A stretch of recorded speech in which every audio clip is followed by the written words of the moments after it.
Haidakhan Babaji is an immortal Mahavata, meaning a great divine being who can manifest a human form at will. He is believed to be the same mysterious Mahavata who is described in Paramahansa Yogananda's fascinating book, Autobiography of a Yogi. Babaji had most recently appeared to the public in 1970 and remained in his physical form for 14 years until 1984. Miss Marge DeVivo is one of Babaji's trusted disciples from the United States.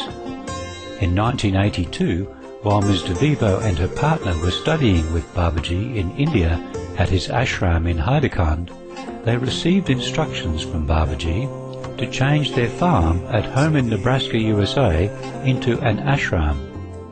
Over many years, Ms. DeVivo faithfully carried out Babaji's instructions to establish the ashram.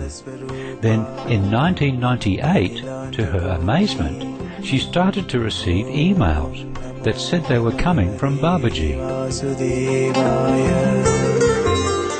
I started getting emails that said they were from Babaji. And I had to go through a whole big process with that, because how could Babaji write an email? He had left the body in 1984. I got these emails that said, now it's time for people to focus on the teachings more than the body. Because everybody had wanted to be with his body. But he said the only reason I ever took the body was in order to have people focus on the teachings, and instead they all just wanted to stay there with me instead of go out and do their work. Then of course I'm going, okay, where are you? Can you call me on the phone? Can you do this? Can you do that? And he'd always write back, Pinda Kacha Sabda Sacha, and that means body is perishable, the teachings are eternal. As Ms. DeVivo felt a familiar deep wisdom from the emails, she became convinced that they were really sent by Babaji. Every message I got from him by email was written in the shortest amount of words and the most concentrated energy that could ever be imagined. And then he told me that the ashram project had become too complicated and that things were going to become very difficult, because he said the way the world is now is the great revolution is happening. He called it the Mahakranti. And it's very important to remain in truth, simplicity, and love during these times. To be an independent thinker was like the most important thing you could do. Be as sustainable as you can. And his favorite line of mine is, walk on the higher path and follow no one. Because you're following your own heart. And if once you're purified enough to follow your own heart, everything goes just fine. One day, Ms. DeVivo learned that a radio station was able to conduct an interview with Babaji. The transcript of the interview made available on the internet sounded to her very much like the emails from Babaji. When she asked the radio station how they got the interview, she received the following reply. Dear Miss DeVivo, the Babaji interview took place at least 3 or more years ago. At that time, some of the programs were transcribed. Anyway, we were at a health expo, and this middle-aged man approached us and said that he was a channel for Babaji and that he would have Babaji come forth if we would put a link to the Babaji website. We don't know who this person is and never saw him again. We couldn't find any Babaji.net website, but some months ago, someone said that this site did exist, so, true to our word, we put up the link. The tape has been taped over, but I remember someone mentioning that the man had a deep voice, and the voice that he channeled was high-pitched and shy-sounding. Hope this helps. Pathways Radio. Very much surprised by the radio interview, Ms. DeVivo wrote Babaji an email. Babaji, this sure sounds like you. What is the deal? ONS, or Om Namah Shivaya. Love, Marge. Her beloved teacher replied, Blessings, it does sound like me. Babaji. Later, when others doubted whether it was really Babaji in the interview, Babaji emailed Ms. DeVivo as follows: "Blessings. I was in that body. I knew the name of my website years before you decided upon the name. Understand? I speak to many hearts in many ways. You will learn of this. Many will say this and many will say that about Babaji. How can they know anything about no body? How can they know anything about no thing? If the mind tries to put Babaji in one place, in one body, in one culture, in one time, in one form, how can that mind understand how to use the teachings for spiritual growth? Shall we live in the dead past, or shall we move forward through the eternal now? Babaji." The following is the beginning of the 2000 interview with Babaji conducted by Pathway Radio. Dr. Bob said, "Welcome to the program. We are waiting for Babaji to appear. This master has been seen in different times and places and in different bodies since recorded time. He was last found in a cave in the Himalayan mountains in an 18-year-old body. He shared his teachings, guidance and message until 1984, when he left that body." Babaji replied, "Hello Bob, Om Namah Shivaya." Dr. Bob asked, "Is that you, Babaji?" Babaji replied, "Yes, I have come forth to give a message about the great changes and how to live in the higher path and come through these changes by living in truth, simplicity and love, and by serving others and connecting to God." Babaji went on to caution about large changes facing the world, including challenges caused by humankind's destruction of the environment and injustices and wars with one another. Babaji then outlined his teachings of a higher path that would help counter the coming negative consequences of humans' actions. What he was saying is it's time to be extremely simple, make sure everything's in alignment with your purpose, and just live in truth, simplicity, love, service to humanity, and repeat the name of God at all times. And he gave us the name Om Namah Shivaya, but he said all names of God are totally acceptable, because as you repeat the name of God, you're in alignment with divine. According to Babaji, Karma Yoga, or service to humanity, is the foremost means to purify one's heart and to attain liberation. Babaji also stressed the basic precepts of a saintly life. He said one should follow a vegetarian diet, take no intoxicants. When Ms. DeVivo started to receive emails from Babaji and shared them with others, many people wished to write to him and ask for his advice. And of course, there's people who think I'm making this up, so I would just say, okay, if you ever sat down and talked with me, you'd know that I can't make up answers like that.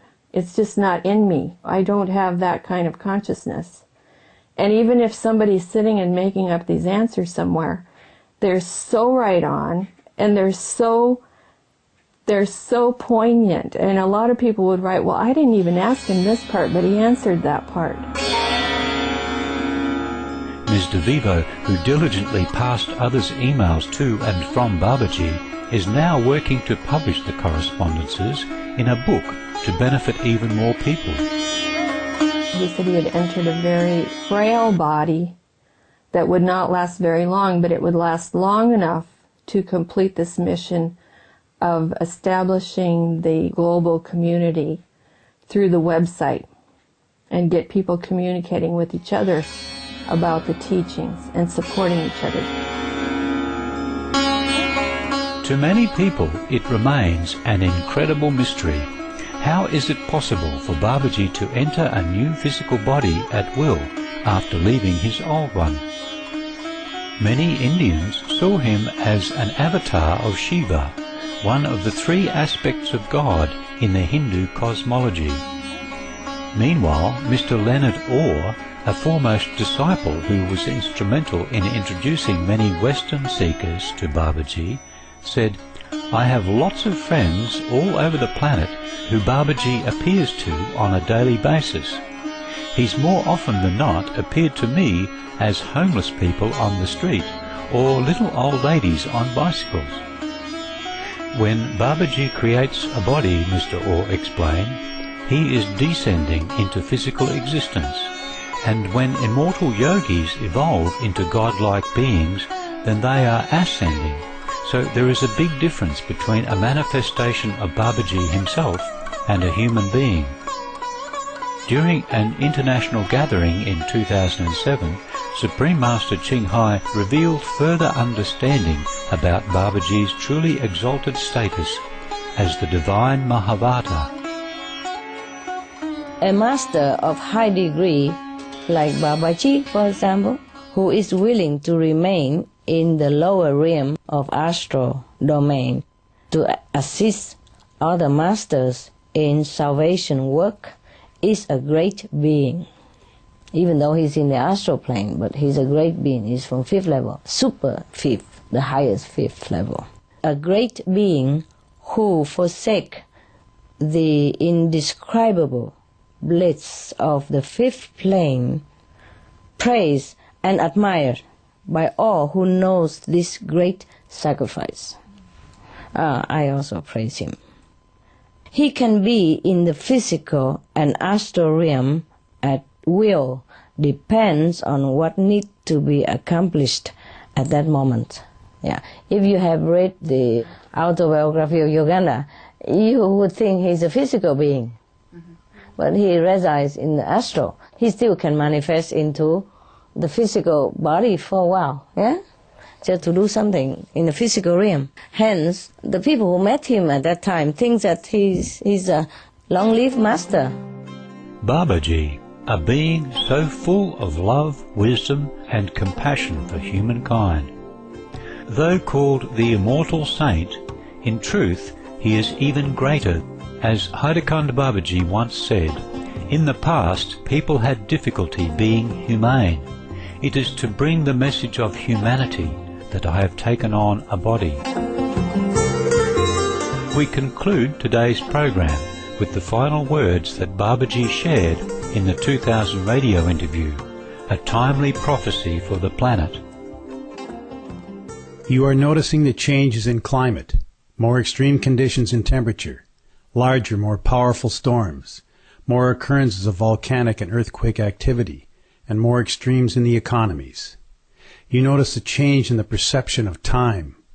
Everything appears to be speeding up.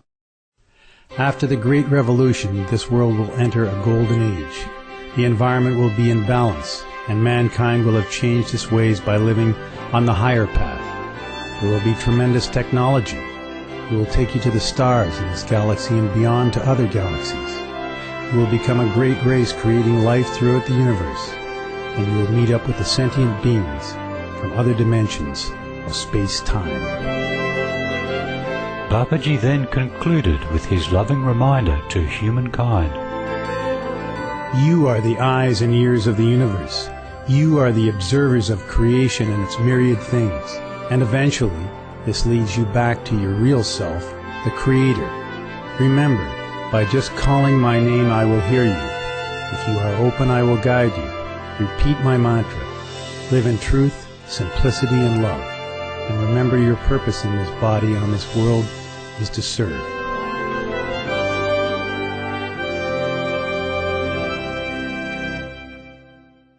We are grateful to you, Miss Marge DeVivo, for sharing the priceless memories and thoughts of Sri Babaji.